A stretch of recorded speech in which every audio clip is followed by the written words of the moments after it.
এ ৰাম ভক্তি হে প্ৰধান মই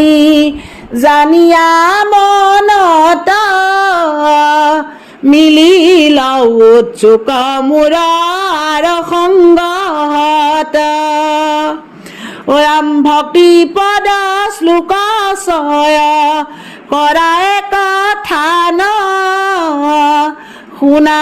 যেন মতে মোৰ উপজিল জ্ঞান।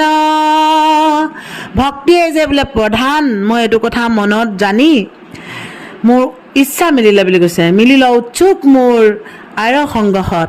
এই ভাগ পুথি সংগ্ৰহ কৰিবলৈ, এই কথাখিনি সাৰ অংশখিনি সংগ্ৰহ কৰিবলৈ বোলে মোৰ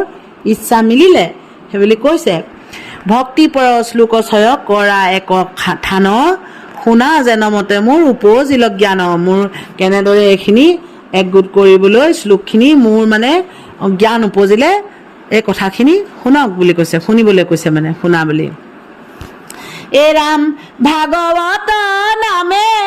এক অমৃত সাগৰ আছে হেন কথা শুনো মুখত লোকৰ। গুৰুমুখে শাস্ত্ৰ পাতে আপুনি পঢ়িলে ভাগৱত অমৃত সাগৰে বুৰ দিলো। কৃষ্ণ কৃষ্ণ, ইমান ধুনীয়া কথা চাওকচোন, শুনকচোন কেনেদৰে বোলে মোৰ জ্ঞান উপজিলে। ভাগৱত নামে বোলে এভাগ অমৃত সাগৰ আছে। কেনেকৈ আহিলে কৈ গৈছে দেই, এয়া শাস্ত্ৰত কোৱা ভাগে মই কৈ গৈছোঁ আপোনালোকক। ভাগৱত নামে এক অমৃত সাগৰ আছে, সেই সাগৰৰ পৰা কেনেদৰে মানে আছে হেন কথা শুনো মুখত লোকৰ। কথাখিনি শুনিছিলোঁ। গুৰুমুখে শাস্ত্ৰ পাতে আপুনি পঢ়িলোঁ, গুৰুৰ মুখৰ পৰা আকৌ শাস্ত্ৰ পাতে নিজে পঢ়া হ'ল বোলে। ভাগৱত অমৃত সাগৰে বুৰ দিলোঁ, ভাগৱত অমৃত সাগৰ ভাগিত বুৰ দিলোঁ বুলি কৈছে। যেনেকৈ পানীত বুৰ মাৰি দিয়ে তেনেকৈ ভাগৱত সাগৰত বুৰ দিলে বোলে। এ ৰাম কৃষ্ণৰ কৰুণা দিব্য পৰম অঞ্জন কৰিলে নিৰ্মল মূৰ হৃদয় লোচন। দেখিলো কৃষ্ণৰ জনৰত্ন পাছে ভাগৱত অমৃত পয়োধি মাজে আছে। কৃষ্ণ কৃষ্ণৰ কৰুণা দিব্য পৰম অঞ্জন বুলি কৈছে। অঞ্জন মানে মই ফুট বুলিয়ে বুজি পাইছোঁ, তাৰমানে পৰম অঞ্জন বোলে। কৰুণা কৃষ্ণৰ কৰুণা দিব্য পৰম অঞ্জন পৰিলে নিৰ্মল মোৰ হৃদয় লোচন। এই ভাগৱত সাগৰত যেতিয়া বুৰ দিয়া হ'ল, কৃষ্ণৰ কৰুণা দিব্য পৰম অঞ্জন লৈ নিৰ্মল কৰি পেলালে মোৰ হৃদয় লোচন, মানে মোৰ হৃদয়ৰ মানে চকু, জ্ঞানৰ চকু, মানে হৃদয় লোচন মানে জ্ঞানৰ চকু, মানে একদম নিৰ্মল কৰি পেলালে বুলি কৈছে। অ ৰাম দেখিলো কৃষ্ণৰ আছে ভাগৱত অমৃত পয়োধি মাজে আছে। দেখিলো মোৰ কৃষ্ণৰ ভজন ৰত্ন পাছে ভাগৱত অমৃত পয়োধি মাজে আছে বোলে। পৰম অমূল্য এইটো হৰি ভক্তি ৰত্ন, আকৌ উদ্ধাৰিতে মোৰ কৈল মহা যত্ন। এ ৰাম পৰম মূল্য ইটো হৰি ভক্তি ৰত্ন, আকৌ উদ্ধাৰিতে মোৰ কৈল মহা যত্ন। পুৰা যত্ন কৰিছা মানে হৰি ভক্তি ৰত্ন উদ্ধাৰ কৰিবৰ কাৰণে। হৃদিগত কৃষ্ণৰ আদেশ অনুসৰি বৈষ্ণৱৰ প্ৰীতি অৰ্থে আনিলো উদ্ধাৰি। প্ৰথম অধ্যায় আৰম্ভণিতেই ভগৱন্তক হৃদিগত কৰি লৈছে, গুৰুৰ চৰণ হৃদুগত কৰি লৈছে। গতিকে এই ভগৱন্তৰ হৃদিগত, ভগৱন্তৰ বোলে আদেশ অনুসৰি এইখিনি বহুত যত্ন কৰি উদ্ধাৰ কৰি আনিছোঁ বুলি কৈছে, উদ্ধাৰ কৰিছে। আকৌ উদ্ধাৰিতে মোৰ কৈল মহাযত্ন পূৰা যত্ন কৰিছে মানে উদ্ধাৰ কৰিবলৈ হৃদিগত ভগৱন্তৰ আদেশ অনুসৰি যিকোনো কৰ্ম কৰিবলৈ ঈশ্বৰে আদেশ কৰিব লাগিব নহয়নে ময়ো তেনেকৈ পটককৈ মোৰ মনলৈ আহিছে যে ভাৰভক এ ৰাম যিটো কণ্ঠে পিন্ধি ৰত্ন পৰম উজ্জ্বল কৰে শালংকিত তাৰ পুৰুষ সকল যিটো যোনে বোলে শাস্ত্ৰভাগ কণ্ঠত পিন্ধি লয় বুলি কৈছে যেনেকৈ পুৰুষক শালংকিতা কৰাটোতো বুজি পাইছে আপোনালোকে শালংকিতা কৰা মানে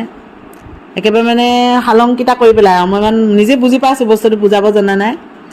একেবাৰে মানে ধৰক এই ভাগ কণ্ঠত পিন্ধি ল'লে একেবাৰে শালংকিতা কৰি পেলাই বুলি কৈছে পুৰুষ বুলি কৈছে দেই পুৰুষসকলক মানে বুলি কৈছে বোলে যিটো কণ্ঠে পিন্ধি ৰত্ন পৰম উজ্জ্বল কৰে শালংকিত তাৰ পুৰুষসকল মানে কণ্ঠত পিন্ধা কথা কৈছে কণ্ঠত পিন্ধা মানে এভাগ বোলে শাস্ত্ৰ ভাগৱত ভাগ থাকিলে বহুত ভাল বুলি কয় বোলে আছে সেইটো নহয় মানে কণ্ঠত ল'ব লাগিব কণ্ঠ লগ্ন কৰি মানে ল'ব লাগিব আমি কণ্ঠত লগ্ন কৰিব লাগিব আমি ভাল পাব লাগিব শাস্ত্ৰভাগ মানে শুনিব লাগিব শ্ৰৱণ কৰিব লাগিব কাৰণ নৱবিধ ভক্তিৰ ভিতৰত শ্ৰৱণকেই শ্ৰেষ্ঠত্ব দিছে শ্ৰৱণ কৰিলে মানুহৰ ধৰক কীৰ্তনত ভুল হৈ গ'ল বোলে থাকি গ'ল আগবাঢ়িলে পাছবাঢ়িলে কিবা হ'ল অপৰাধ হ'ব পাৰে কিন্তু একান্ত মানে শ্ৰৱণ কৰিলে শ্ৰৱণত কোনো অপৰাধ নাই সেইকাৰণে নৱবিধ ভক্তিৰ ভিতৰত শ্ৰৱণক শ্ৰেষ্ঠত্ব দিছে কৃষ্ণ যিটো কণ্ঠে পিন্ধি ৰত্ন পৰম উজ্জ্বল কৰে শালংকিত তাৰ পুৰুষসকল মানে পুৰুষসকলক মানে পুৰুষক মানে জীৱ বস্তুটো মোৰ মনলৈ আহি গৈছে শুনক পুৰুষ মানে হ'ল জীৱ সেই জীৱক মানে শালংকিত কৰি পেলাই জীৱক মানে উদ্ধাৰ কৰি পেলাই জীৱৰ মানে অন্তৰ পবিত্ৰ কৰি পেলাই নিৰ্মল কৰি পেলাই মানে সেইটোকে কৈছে শালংকিত কৰা বুলি মানে এই ভাগ কণ্ঠত পিন্ধিলে মানে হৃদয়ংগম কৰিলে মানে শুনিলে মানে কৃষ্ণ এ ৰাম থাকে মাত ৰত্নাৱলী যদি বাগিহত অজ্ঞান আন্ধাৰ তাৰ গুচয় সমস্ত এইষাৰ কথা এতিয়া চব কেনেকুৱা কথা কৈছে এই যে গৃহৰ কথা কৈছে এই গৃহত একেবাৰে একো নকৰা নেমেলাকে মেলি থৈ দিয়া কথা কোৱা নাই এই গৃহটো আমি কি বুজিব লাগিব জানেনে আমি হৃদয় গৃহ আমাৰ মানে দেহটো আমাৰ মানে এই দেহটো মানে আমাৰ গৃহ বুলি ধৰিব লাগিব আমাৰ এই জীৱটো মানে জীৱ বুলি কৈ গ'লে নহয় জীৱটো উদ্ধাৰ কৰিবলৈ মানে কণ্ঠত ল'ব লাগিব আমি হৃদয়ংগম কৰি ল'ব লাগিব সেইটোকে মানে আমাৰ এই গৃহখন বুলি কৈছে বাহিৰত নহয় এইটো দেহত বুজিব লাগিব মানে অজ্ঞান আন্ধাৰ তাৰ বোলে গুচয় সমস্ত এইবিলাক জনাৰ পাছত অজ্ঞান আন্ধাৰ নাথাকে বুলি কৈছে সকলো অজ্ঞান আন্ধাৰ দূৰ হ'ব বোলে আৰু দূৰ হৈ যাব বুলি কৈছে ওলাই যাব ধুনীয়াকৈ কৃষ্ণ এ ৰাম যিটো পঢ়ে শুনে আৰু বিচাৰে সৰ্বথা তাৰ হিত সাধিবে ক ইটো কোন কথা এয়া ক'লে নহয় এইজন এয়া বোলে যোনে পঢ়ে শুনে বিচাৰে সৰ্বথা মনত হৃদয়ত ইয়াৰ যদি প্ৰকাশ হৈ থাকে আহি থাকে বিচাৰে বোলে সৰ্বথা সেইজনৰ হিত সাধিবলৈ আৰু কি কথা থাকিব পাৰে বোলে এ ৰাম জানি ভক্তি ৰত্নাৱলী মহাগুণৱতী কৰিও ক শ্ৰদ্ধাতি অ ৰাম সুকৃতি সম্পত্তি এই ভাগ মানে হ'ল মহাগুণৱতী বুলি কৈছে এই ভক্তি ৰত্নাৱলী ভাগ কৈ আহিছোঁ এইখিনি কথা নহয়নে মহাগুণৱতী শাস্ত্ৰ মহাগুণৱতী এই ভাগ মানে এই ভাগ যদি শ্ৰদ্ধা কৰি এইখিনি মানে শ্ৰদ্ধা কৰি যদি শুনে শ্ৰদ্ধা কৰে যদি এই ভাগক ইয়াৰ অৰ্থ ল'বলৈ অতি সুকৃতি সম্পত্তি বুলি কৈছে এয়া হ'ল সুকৃতি মানে ইয়াতকৈ আৰু সুকৃতি নাই এ ৰাম শ্ৰৱণতে প্ৰেম উপ যাৱে কৃষ্ণ পাৱে পুৰে যত মনোৰথ যেই জীৱা চাৱে এই ভাগ পাঠ কৰাই নহয় একান্ত মানে শ্ৰৱণ কৰি ক'লো নহয় যদি হৃদয়ংগম কৰে একান্ত মানে শ্ৰৱণ কৰে এই ভাগ কি হয় বুলি ক'লে একদম শ্ৰৱণতে মনোৰথ সাধন হয় বুলি কৈছে শ্ৰৱণতে প্ৰেম উপজাব কৃষ্ণৰ কথাত আৰু মনোৰথ সাধন হ'ব বোলে শ্ৰৱণতে প্ৰেম উপজাৱে কৃষ্ণ পাৱে পুৰে যত মনোৰথ যেই জীৱা চাৱে ভাগৱতে আছে হেন বুলিলা বচন তোমাৰ কীৰ্তত যত্ন কিবা প্ৰয়োজন বোলে কৃষ্ণ এ ৰাম ভাগৱতে আছে হেন বুলিলা বচন তোমাৰ কীৰ্তত যত্ন কিবা প্ৰয়োজন সেইবুলি যদি মানে ভাবা কথাষাৰ বোলে ভাগৱতত আছে বুলি যদি ভাবা বোলে এইটো বোলে ভক্তি ৰত্নাৱলী ভাগ বোলে প্ৰয়োজন নাই বুলি যদি ভাবা মই বুজি পোৱা মতে কৈছোঁ দেই যদি সেইবুলি ভাবা ইয়াৰ উত্তৰটো বোলে শুনা সেইবুলি কৈছে দেই শুনক হে ৰাম ইহাৰ উত্তৰ খাব ধানে শুনিও ক পৰম বিষয়ী কৰ্ম জৰ যত লোক সেইবুলি যদি ভাবিছা ইয়াৰ উত্তৰ বোলে সাৱধানে শুনাচোন সেইবুলি কৈছে তাৰমানে মই মনত থকা মতেহে কৈছোঁ দেই আপোনালোকে বিশ্বাস কৰে নাই মই শাস্ত্ৰভাগ পঢ়ি আছোঁ ঈশ্বৰৰ কৃপাত মিছা কথা মোৰ মনলৈ মুখলৈ নাহে মই যে এই ভাগ পঢ়িম বুলি মই বা অকণমান বোলে মই এনেকুৱা মানুহগৰাকী বোলে পঢ়িম এভাগ মই একদম বোলে মই আগতীয়াকৈ অকণমান অভ্যাস কৰি লওঁ কিবা কৰি লওঁ সেইটো মোৰ নাই আকৌ লৈছোঁ ঈশ্বৰৰ কৃপাত আগতে অভ্যাস কৰা আছে যে যেনেকৈ আহি গৈছে তেনেকৈ কৈ গৈছোঁ তেনেধৰণে মানে মই ঈশ্বৰৰ কৃপাত মানে মই মাছ মাংস ডিম একো ভক্ষণ নকৰোঁ সাত্বিকভাৱে যেনেকৈ পাৰিছোঁ মানে অন্নমুঠি গ্ৰহণ কৰিব বিচাৰোঁ সেইমতে মানে ধৰক মই যে বা এৰি দিছোঁ তেতিয়া বোলে মই এইখিনি খাই লওঁ কিবা কৰিলোঁ সেইটো অভ্যাস নাই কি কথা নাজানো সেইটো ঈশ্বৰে দিছে আৰু সেইটো গুণ কিন্তু ভাল বেয়া মই সেইটোও নাজানো ঈশ্বৰৰ কৃপা মই বহুত ভাল পাওঁ এতিয়া আপোনালোকে সেইটোও ক'ব কিন্তু মই একো অভ্যাস কৰি লোৱা নাই সেইকাৰণে মই কওঁতে মেলোতে যি কি হৈছে নাজানো আগতে কিন্তু যেতিয়া এতিয়া ভাগৱত শাস্ত্ৰভাগ পাঠ কৰি থাকোঁ যে আগতে প্ৰথম যেতিয়া এভাগ পঢ়িছিলোঁ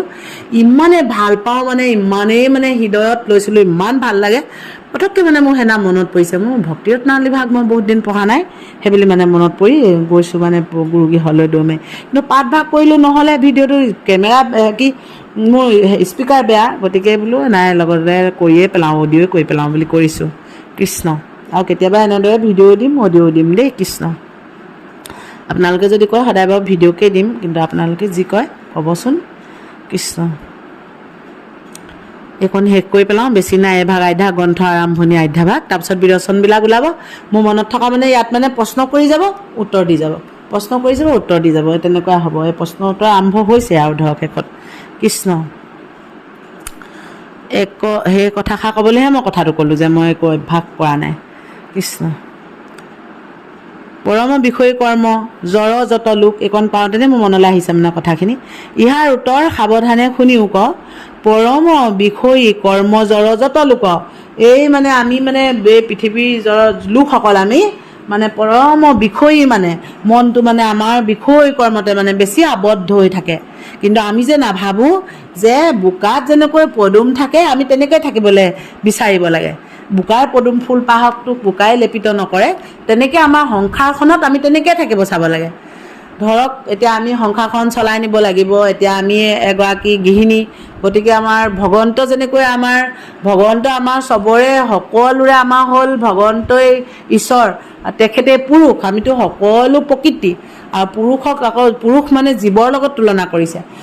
আমি মতা মাইকী বুলি আমাৰ নাই আমিহে ভাবি লওঁ যে মতা মাইকী কিবা আমি হ'লোঁ কিন্তু ঈশ্বৰৰ ওচৰত মানে আমি কৃষ্ণ তেনেদৰে মানে আমি বিষয়ী সংসাৰখনত মানে বেছিকৈ মজি থাকোঁ আমি মানে কৈ গৈছে সেইটো ভাবি নাচাওঁ যে আমিও বোকাত যেনেকৈ পদুম থাকে তেনেকৈ থাকোঁ আমি সংসাৰখন যেতিয়া দিলে সেইটোকে কৈছোঁ সংসাৰখনো চলাই যাওঁ যেনেকৈ এতিয়া ঈশ্বৰক যেনেকৈ ভগৱন্ত প্ৰভু যেনেকৈ আমাৰ স্বামী তেনেকৈ আমাৰ স্বামীজন আমাৰ ঈশ্বৰে যাৰ লগত আমাক মিলন কৰিছে আমাৰ বিবাহ পদ্ধতিটো আছে জানেই গতিকে আমাৰ স্বামীজনো আমাৰ ভগৱান গতিকে তেখেতৰ কথাও পালন কৰি তেনেদৰেই যাব লাগিব আগবাঢ়ি কিন্তু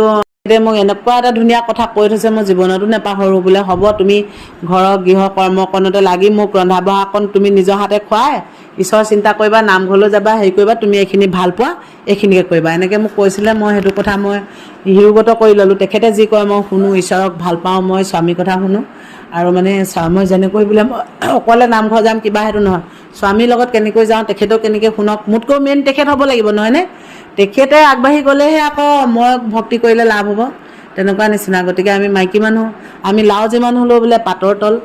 স্বামী যেনেকৈ কয় সেইমতে মানে চলোঁ সেইটো কথা কৃষ্ণ গতিকে আপোনালোকৰ আশীৰ্বাদ কৰিব অভ্যাসবিলাক কেনেকুৱা নাজানো কিন্তু আপোনালোকে আশীৰ্বাদ কৰিব বুলি আশা কৰিছোঁ আৰু শেষ হৈছে একেবাৰে শেষৰ শ্লোকলৈ গৈছোঁ কৃষ্ণ দেই শেষ হৈছেগৈ আৰু অকণমান আছে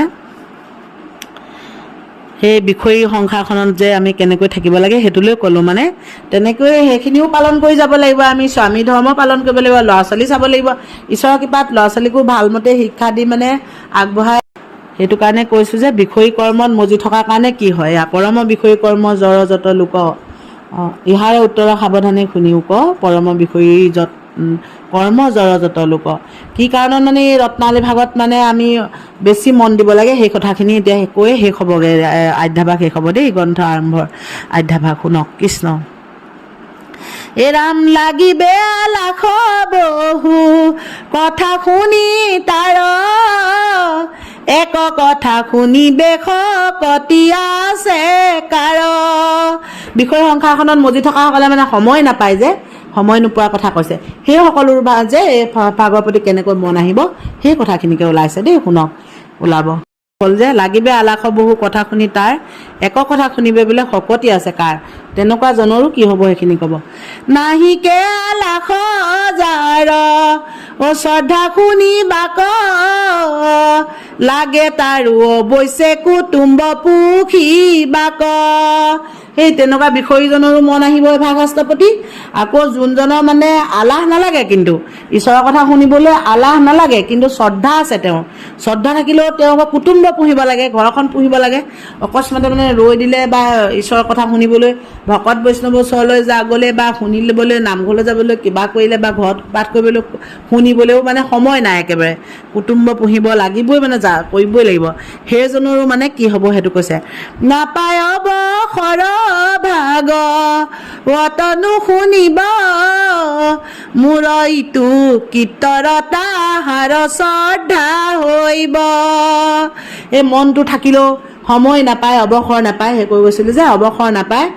ভাগৱত শাস্ত্ৰ শেষাৰ কিন্তু নুশুনিব, কিন্তু ৰত্নাৱলী শাস্ত্ৰভাগ আকৌ শুনাৰ লগে লগে একদম আহি যাব শ্ৰদ্ধা, মানে শুনিবলৈ ৰ'ব নোৱাৰিব। মানে এই সাৰ অংশখিনি য'ত আছে সেই শুনাৰ লগে লগে আহি যাব মানে শ্ৰদ্ধা, সেই বুলি কৈছে দেই। এ ৰাম কৰিলো সংগ সময় তাকে লক্ষ্য কৰি, নানা প্ৰকৰণ হন্তে শ্লোকক উদ্ধাৰী। এই জীৱসকলক আমাৰ তাৰিবৰ কাৰণে, মানে পুৰুষক তাৰিবৰ কাৰণে আগত যে ওলাই গ'ল, পুৰুষ মানে জীৱ কৈছোঁ যে আমাৰ জীৱসকলক আমাৰ তাৰিবৰ কাৰণে যে উলিয়াইছে, সংগ্ৰহ কৰিছে যে এই ৰত্নাৱলী শাস্ত্ৰভাগ। গতিকে এনেকুৱা তাত অৰ্থ বিচাৰি বিচাৰি আনিছে, যোনে মানে অৱসৰ নাপাব, সময় নাপাব, মানে কুটুম্ব পুহিবই লাগিব, ভাগৱত শাস্ত্ৰভাগ শুনিবলৈও অকণমান সময় নাপাব, সেইজনৰো কিন্তু এ ৰাম বিচাৰিয়া যত সাৰ পাইলো 12 স্কন্ধে, এক বাক্য কৰি আনি লিখিলো প্ৰবন্ধে, হৰি ৰাম ৰাম ৰাম ৰাম কৃষ্ণ। এ ৰাম কৰিলো সংগ সময় তাকে লক্ষ্য কৰি, নানা প্ৰকৰণ হন্তে শ্লোকক উদ্ধাৰী। বিচাৰিয়া যত সাৰ পাইলো 12 স্কন্ধে, এক বাক্য কৰি আনি লিখিলো প্ৰবন্ধে, হৰি ৰাম ৰাম ৰাম ৰাম, হৰি ৰাম ৰাম ৰাম ৰাম ৰাম। কৃষ্ণ কৃষ্ণ কৃষ্ণ। এই মানে এনেকুৱাকৈ সংগ্ৰহ কৰি আনিছোঁ বুলি কৈছে, নানা প্ৰকৰণৰ পৰা বোলে শ্লোক উদ্ধাৰ কৰি এনেকুৱাকৈ সংগ্ৰহ কৰিছে, এনেকুৱাকৈ সাৰ বিচাৰি আনিছে 12 স্কন্ধ ভাগৱতৰ পৰা। বিচাৰিয়া যত সাৰ পাইলো 12 স্কন্ধে, এক বাক্য কৰি আনি লিখিলো প্ৰবন্ধে। এই ভাগ গ্ৰন্থত এক বাক্য কৰি বোলে লিখিছোঁ বুলি কৈছে, প্ৰবন্ধত এক বাক্য কৰি বোলে লিখিছোঁ।